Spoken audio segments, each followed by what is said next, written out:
everybody from parents down to the public office officers, they are very, very, very, very, very, very giving themselves to education. Now, why I said compared to Kaduna is that Kaduna used to be one of the states that used to stand out when it comes to education. Now, El-Rufai led that state for the past 8 years. And now, instead of them going up education, and they are going down. And don't forget, it was that same Kaduna state that El-Rufai sacked thousands of their teachers. And he said they were not qualified to teach, or they don't know what we are teaching. So I thought that singular act would have taken them to top 5 or top 3. But look at states that never carried out such kind of rigorous mass firing of teachers. They are still doing better. So the problem at that time for Kaduna State was not really the teachers were not good enough, right? Just because the governor was a little bit biased, he needed to get in some of his followers into the educational system. Okay. So I'm using Kaduna State as a case study because it's had a great impact in the life of people living in Kaduna. When you wake up in the morning and just sack over 2,000 teachers, but look at the evidence, it's not showing that decision was okay. And you will never see such former governor coming out to apologize for their wrongdoing. But we already have this in history, and with time, history will tell. Okay, right? okay. Thank you so much. Still on the slide, I quite agree with you. You've made some very valid points. Kaduna stands at 12th, and to be very fair to Kaduna, it's amongst the few states from the north that is on the very, very first column. If you look at the second column, you now see Taraba at 21st, and then you see Nasarawa at 23rd, and then you now see Kano at 24th and Borno at 25th. But if you look at the third column, you have Niger at 27th. So the third column is almost 95% northern states, with the exception of Osun being on the 29th. And that calls into question something very basic, Mr. Victor. Now, if you have checked subsequent years of the WAEC results, it has always been similar. Is it that the governors in the north do not have enough resources to develop education in their area?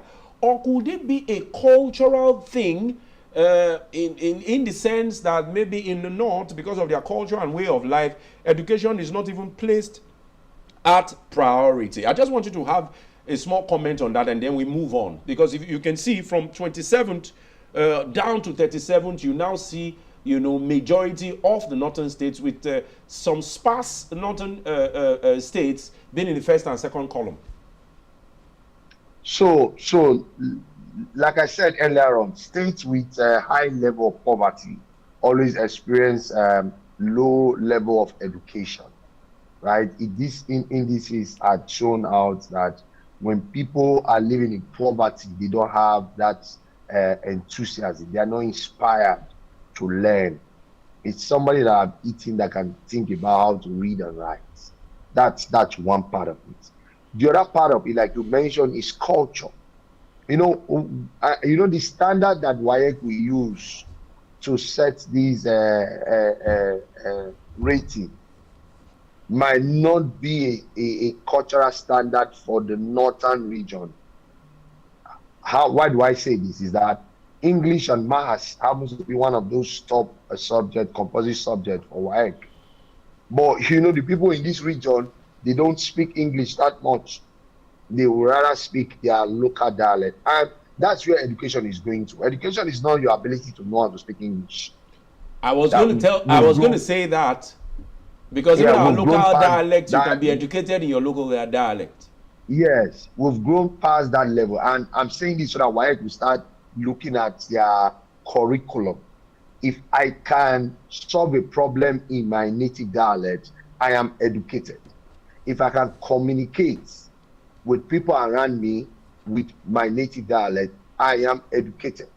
When you go to Spain, they communicate, they solve problem with Spanish. That is correct. Right? And we know that the northern region of Nigeria is deep rooted in their tribe, is deep rooted in their culture.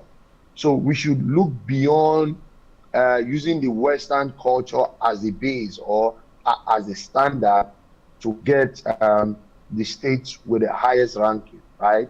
That's why you could see, even if I'm saying this, even in the East also, they're still into culture. They still speak more of their dialect, right?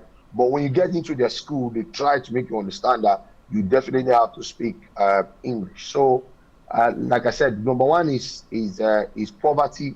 Number two is culture, and number three is this: the there is no antecedent. Antecedent is there are no role models, because if you live in cities where you see people who are doing massively well, who are the elites, they are doing well intellectually, you are inspired to want to go through that route. But when you live in a community where the highest vision or the ambition of people in that community is to just being in a local market and sell cows and sell food stuff, you will not be inspired to. You will not be inspired. But like I said, the YX standard is still the Western system, Western standard. So, and like I said, the northern region is not too much focused on Western standard. So I think YX going forward should start looking at how do we create the Nigerian standard to determine the rating. In fact, I will want to rate a state that is more localized, that speaks more of their local language and solve problem with their local dialect, to be one of the best states.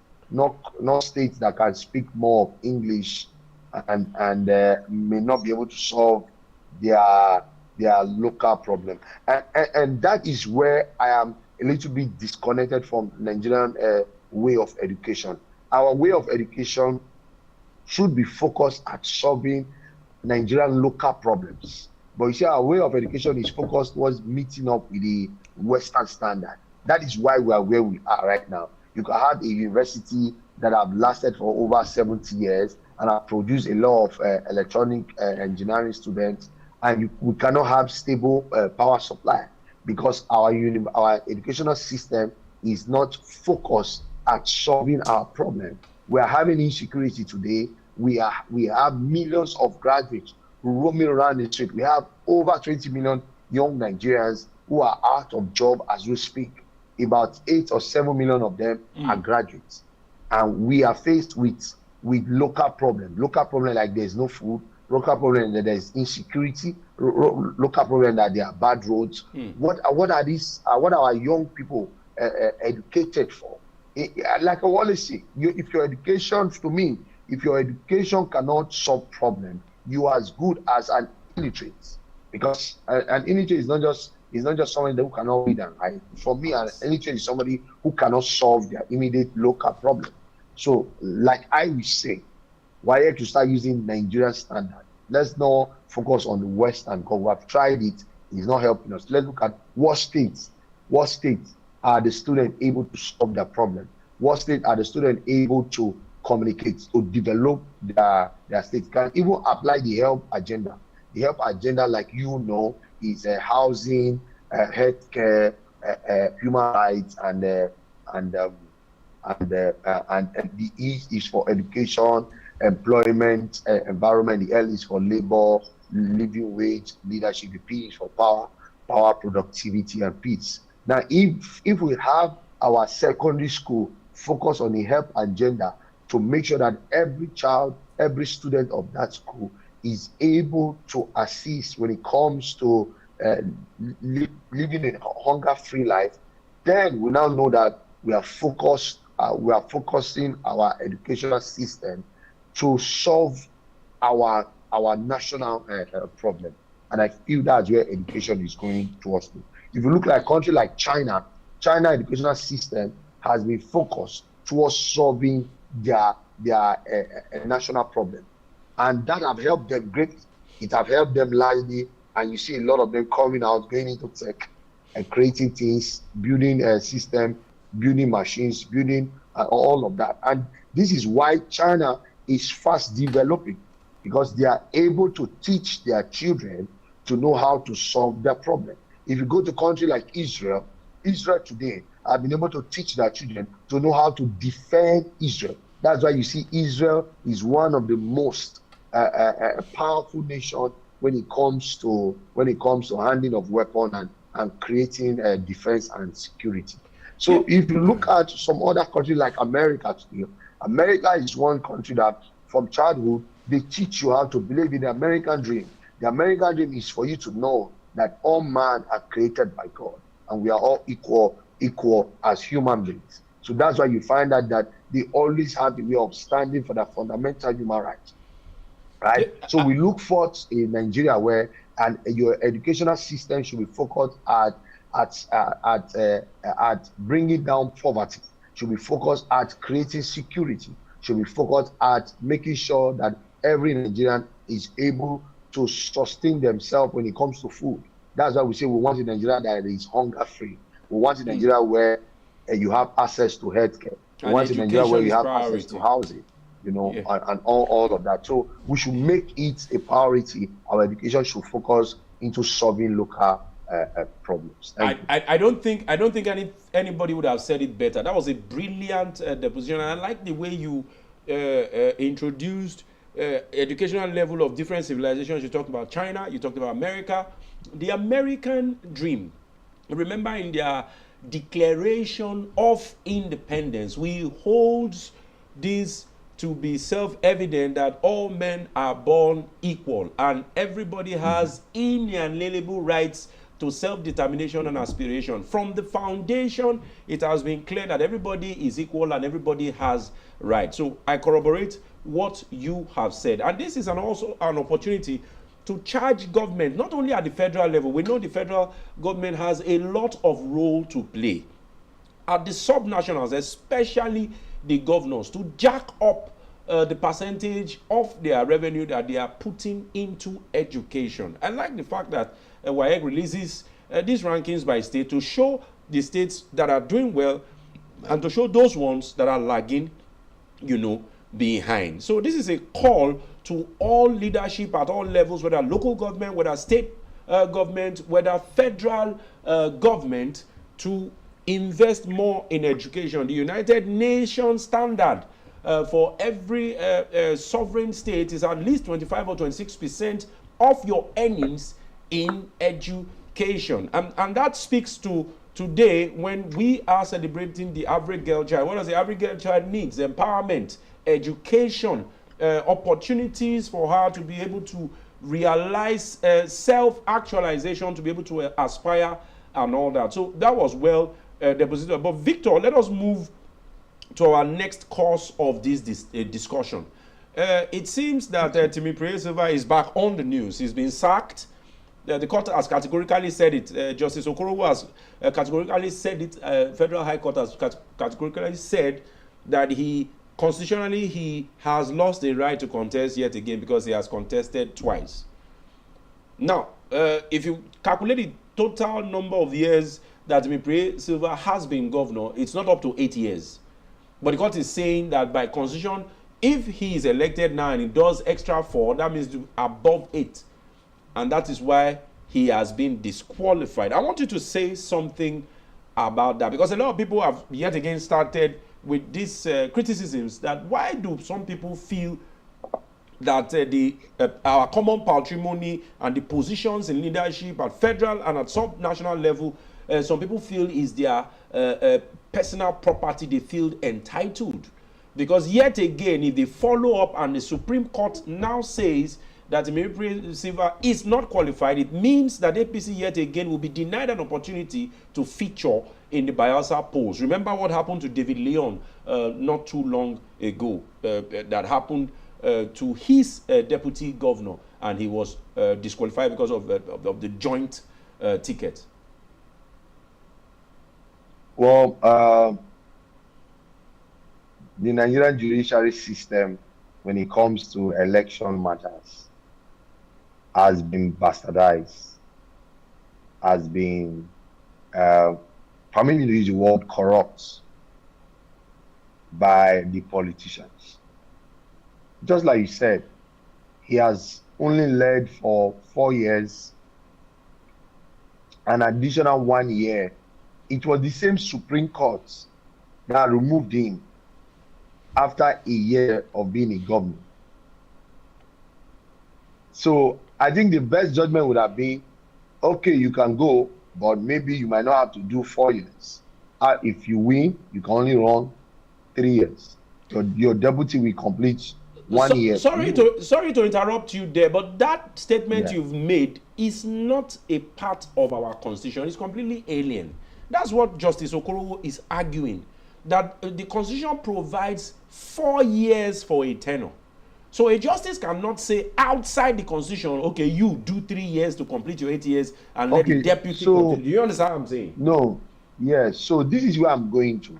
All right. You know that the 1 year extra he did, he was supposed to do 4 years. Okay. But there was a case in court by the Supreme Court that removed him from being a governor.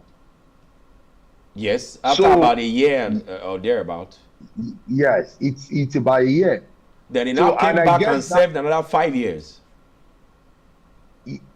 That's why I'm saying what I'm saying. Another 4 years. I beg your pardon. What they are trying to say is that if they give him, if eventually he wins, if they allow him to run the 4 years, it will exceed. Right? Yes, it will exceed 8 years, the 8 which years. is unconstitutional. Exactly. Yes. So are you still saying the court? Are you still saying the court by that decision is wrong? They are wrong too. Okay, let's hear your opinion. Because it's not up to 8 years, just like you said. It's still not up to 8 years. He only has done 5 years. So maybe like I said, and I don't think it will be out of the judiciary system to introduce some clause for every law. There is always an exemption, because he did not resign by himself. It was the same judiciary system that sacked him. So that same judiciary system can say, okay, we remember sacking you so many years ago, and which you did not complete your tenure. If you are elected into office, what you'll be allowed to do is to complete your previous tenure. Now, let me take the case of Peter Obi. Peter Obi got into office 3 years after the election. True. Do you understand what I'm saying? True. So he contested, he won, but he got into office 3 years after the election. That is true.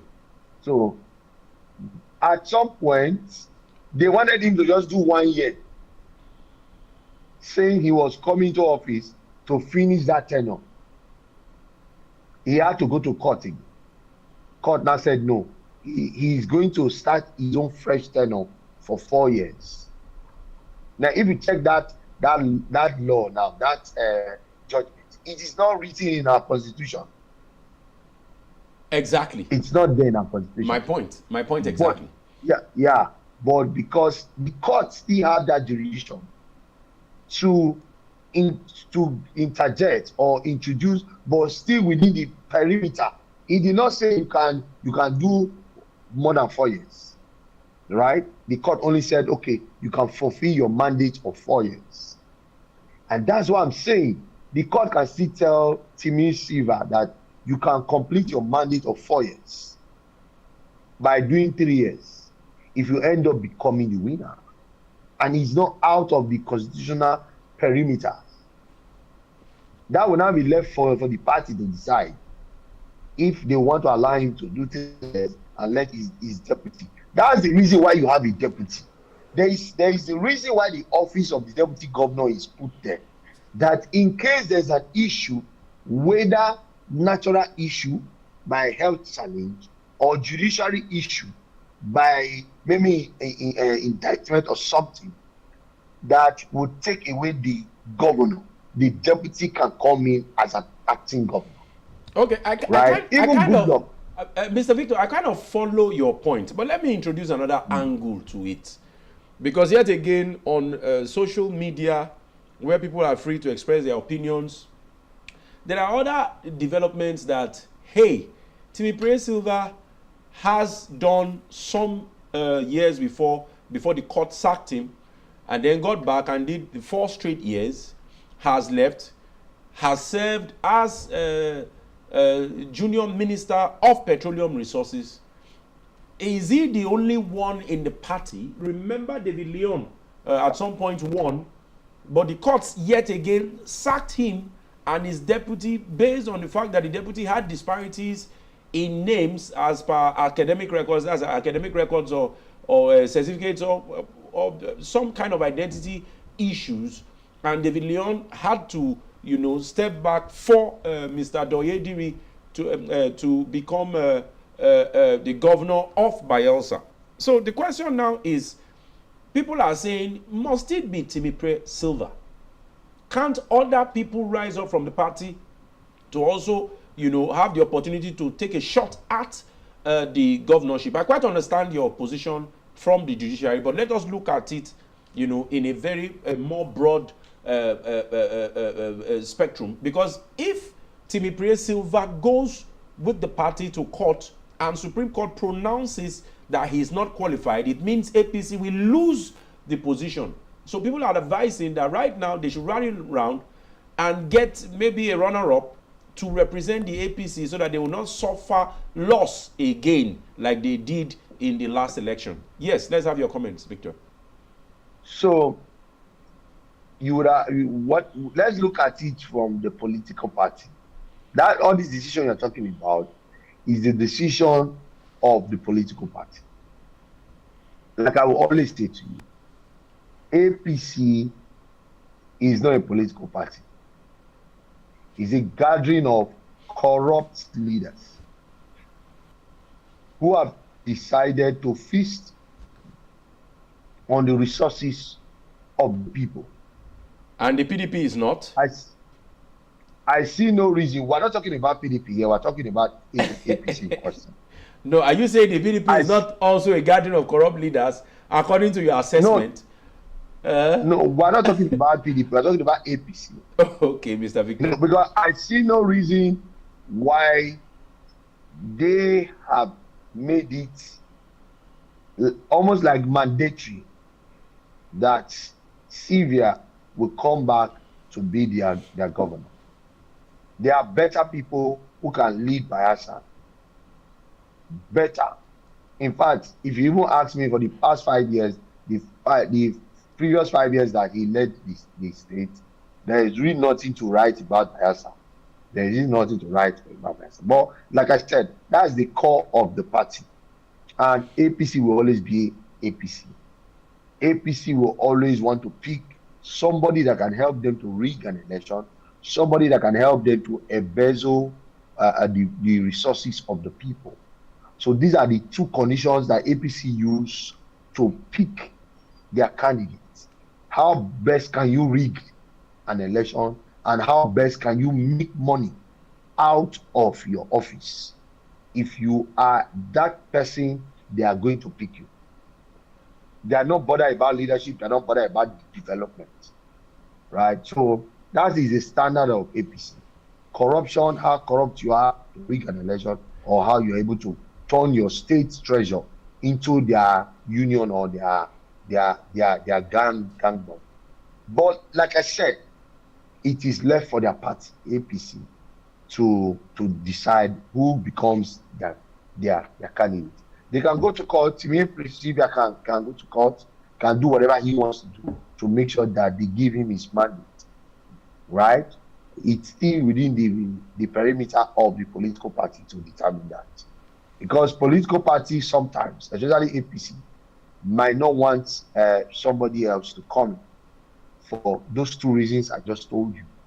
Somebody that can read and somebody that can make enough money for them. Yeah. Okay, so as we wrap up on the Bayelsa issue, now that there is some kind of instability in the APC, do you see the APC winning the Bayelsa the off-cycle elections? I know there's going to be the elections in Kogi, and then sometime around Bayelsa zone is in November, And then sometime around next year, Edo will be going to the polls also amongst a few other states. So in Bayelsa, do you think with these developments and God knows what is going to be their next course of action, do you see APC, being able to stand against the PDP in Bayelsa? Like I would say, as at today, as far as you still have Yakub as the INEC chairman, I don't see a free and fair election taking place in Bayelsa. I see an election that is already rigged. I see an election where they have already declared APC as the winner. They are just looking for a figurehead to put in there. So any person that they're going to put on that ballot paper or put as APC candidate, INEC is ready to declare that person as the winner of that election. Until we are able to remove Yakubu as the INEC chairman, I don't see Nigeria having a free and fair election. And an INEC chairman that can declare a presidential results 4 a.m. in the morning, that can declare somebody who lost an election as the winner. He can declare anybody as winner of any state. So I am not really in tune with INEC right now, because I just see that INEC is the subdivision of APC. INEC is working and doing the bidding of APC, especially the INEC chairman, Yakub. And as far as you have Bola Ahmed Asiwaju as the person sitting as the president today, any state the election is going to hold going forward will almost be declared as an APC state. Okay. Right? So I cannot tell you that is not going to be an election. It's going to be an appointment, or it's going to be an enthronement. That is not going to be. They will just go on that day. And if you even know that right now the voters are not really going out to participate in election anymore. A lot of Nigerians are not interested. I have friends in Bayelsa. I've been asking them, and they all said they are not interested until the mandate of what happened in February is restored. Until the person that Nigerians voted for as president is restored as president. Any election that will be taking place now, you will see very low voter turnout and very high rigging. So that's just my point. Okay. Thank you. If I can deduce from this your current argument, it means it's even the PDP that does not stand a chance.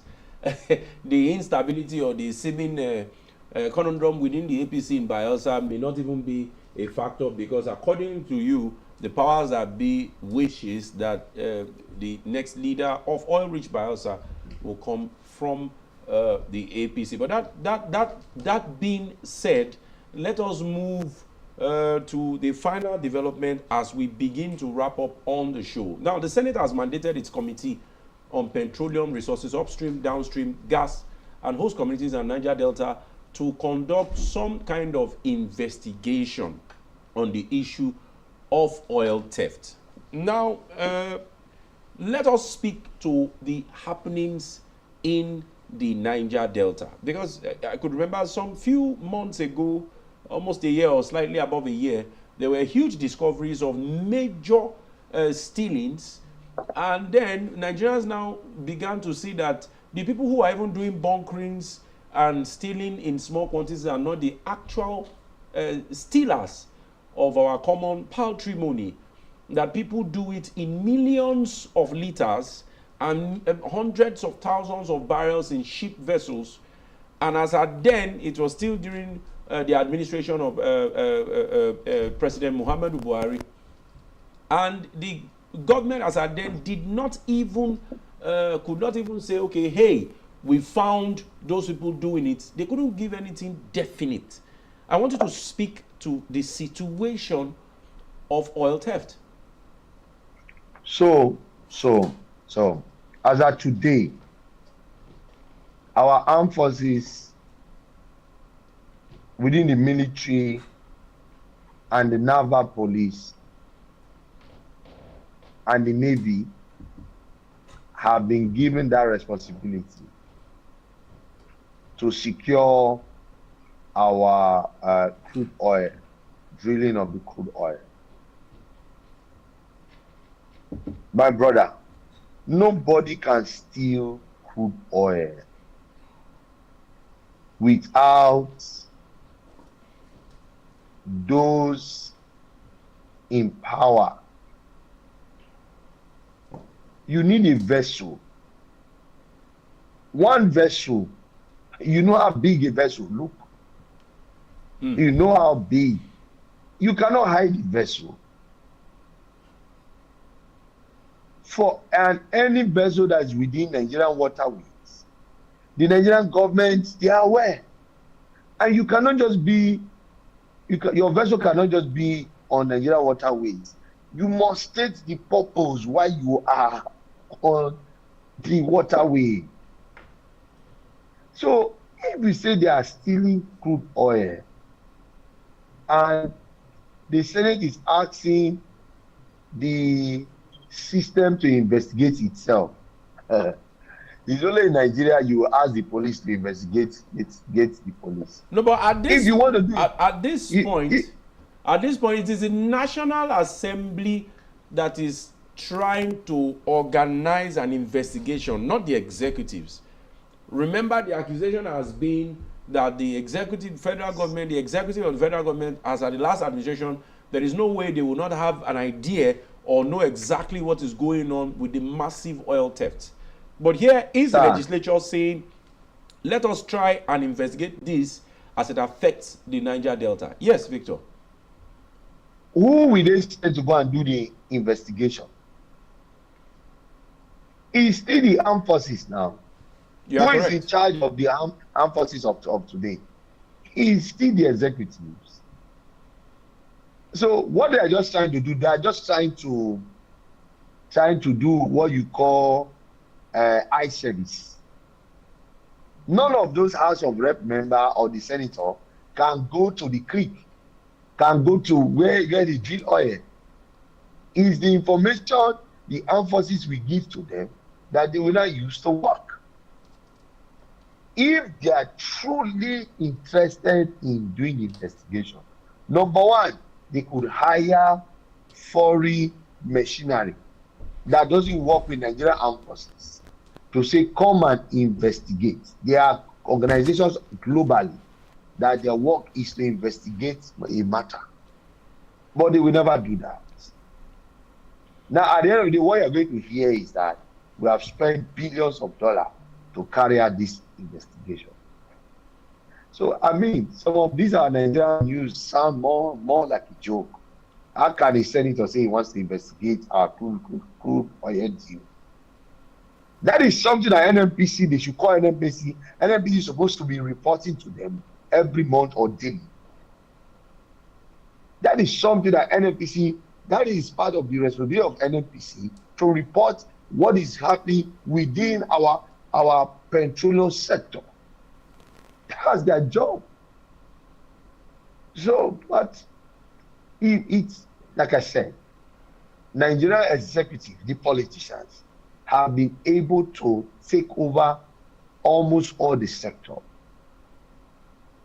And since they have taken over all the sector, do you know they are the ones that drove out Shell and Chevron?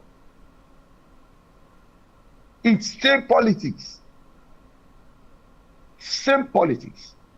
About 10 years ago, I met one of the top executives in Shell, in Uyo, where your station is. And you know what he told me?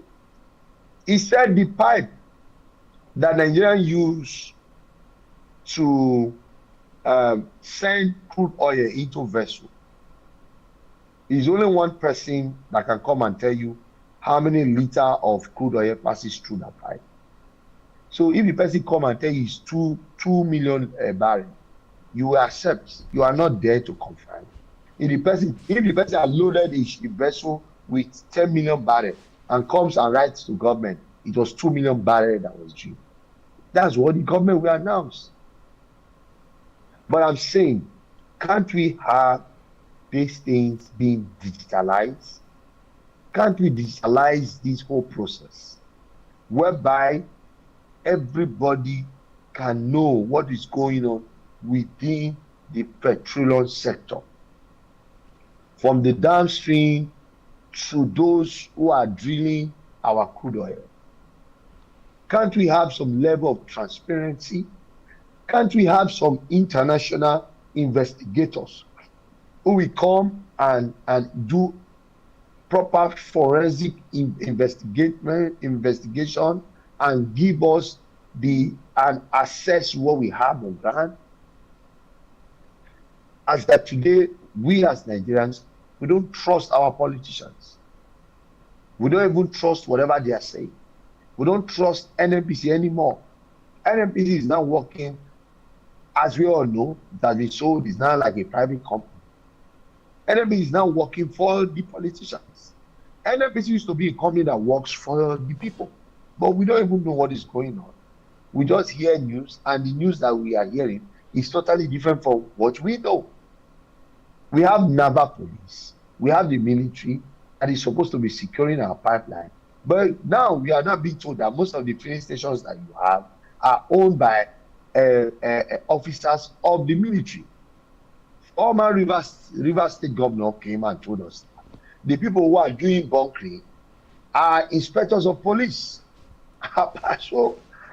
So where do we now start from? Our law enforcement agency that is supposed to be enforcing the law, securing these petroleum products, are now the ones doing the business. Where do we start from? During Obasanjo, President Obasanjo's time, a full vessel was missing. Full ship load was missing. This, what we're talking about, is over 20 years ago, or about 20 years ago. Now, imagine what should be happening now. Sometime last year, we saw a clip that went viral where they have an additional outlet, and there was not even part of the government's outlet where they used to bring oil out from. We saw another pipe leading another place entirely that the government claimed that they were not aware of. And we are told that that pipe has been there for over 10 years. So for every time the government, they were drilling oil, some part of it was going to a private individual. One thing I know for sure is, I think Nigeria will start a system where the federal government will act more like law enforcement and allow the state act more like the executives. So state, for example, Bayelsa should be able to drill their oil themselves, while the federal government will monitor them.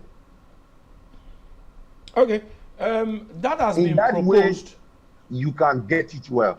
But if you say federal government to drill the oil and let federal government investigate federal government, you can't get it well.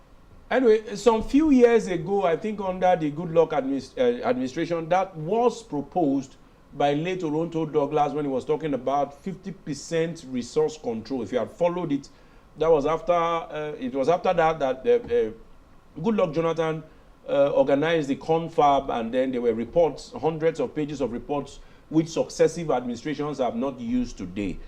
And in as much as I tried to agree with you, I may disagree with you in a few other issues you have raised. But I think at this point, for Nigeria to become a real federation, the federating units, which are states, must own the resources and begin to manage and explore the resources within their states. And the South-South is not exempted, you know, so that we will now begin to see real growth and development within this federating unit, as it was when we had 6 zones, when we had the AWOs and all the likes. But I want to thank you, Mr. Victor Anilaju, for joining us today. We're really out of time. You know, these conversations, time is never enough for us to exhaust them. But it's always nice to have you from Lagos. Hope you are enjoying yourself. Hope you're enjoying yourself in Lagos. You see, today now, I am putting on black.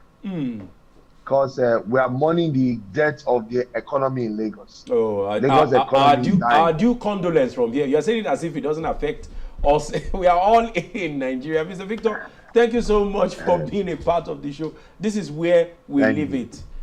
Thank you so much. Thank you. All right, that's about all we can. You. That's about all we can take on Political Spectrum today. Apologies once again for starting a little bit behind schedule. We had technical issues. One day we hope we'll be able to surmount all these problems. But always keep a date with us. We will be here tomorrow, God willing, on another exciting edition where we're going to be discussing about the issues in our nation's polity and political economics. I remain yours sincerely, Onwese Ehinoma Olusegun. Follow us on X at SpectrumT Online. Go on our website at SpectrumTVLive.ng, where you can have live feeds of the shows and all the other news and all the other important content that you may want, so that the interaction will continue. On that note, I'd like to say thank you and have a great day. See you tomorrow.